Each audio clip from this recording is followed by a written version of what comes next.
पौराणिक कथा के अनुसार एक नगर में एक साहूकार धनी व्यापारी रहता था। उसकी 2 पुत्रियां थीं और दोनों ही पूर्णिमा का व्रत किया करती थीं। अधूरा व्रत और उसका फल।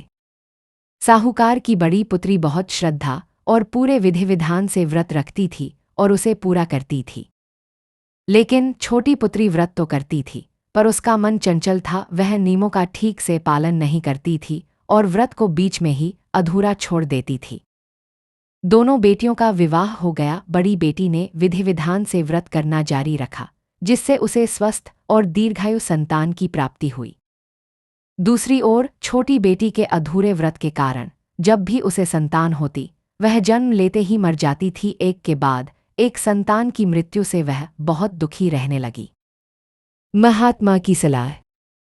दुखी होकर छोटी पुत्री ने नगर के एक महात्मा के पास जाकर अपनी पीड़ा बताई। उसने महात्मा से अपनी संतान के मर जाने का कारण पूछा। महात्मा ने ध्यान लगाकर देखा और कहा, बेटी, तुम पूर्णिमा का व्रत तो करती हो, लेकिन तुम व्रत को कभी पूरा नहीं करती। तुम बीच में ही भोजन कर लेती हो या व्रत के नियमों का पालन नहीं करती। तुम्हारे अधूरे व्रत के कारण ही तुम्हारी संतान जीवित नहीं रह पाती।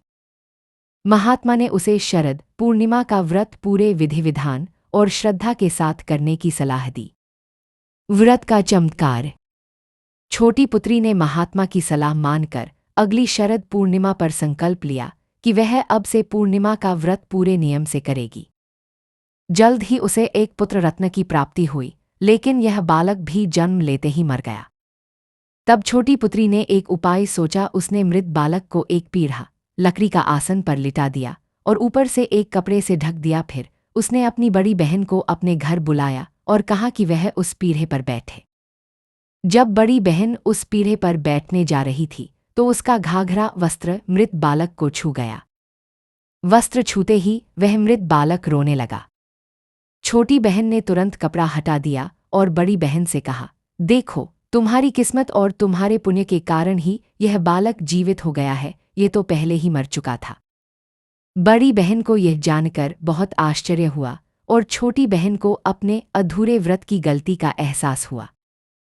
इस घटना के बाद छोटी पुत्री ने नगर में शरद पूर्णिमा व्रत के महात्म्य का ढिंढोरा पिटवा दिया। उसने आजीवन विधिपूर्वक इस व्रत का पालन किया, जिसके फल स्वरूप उसे दीर्घायु और स्वस्थ संतान की प्राप्ति हुई और उसे जीवन भर सुख समृद्धि मिली। सार, यह कथा बताती है कि कोई भी व्रत या धार्मिक कार्य श्रद्धा, भक्ति और पूरे नियमों के साथ ही करना चाहिए, तभी उसका पूर्ण फल प्राप्त होता है। शरद पूर्णिमा के दिन व्रत करने से संतान को लंबी आयु मिलती है और चंद्रदेव की कृपा से सुख समृद्धि बनी रहती है।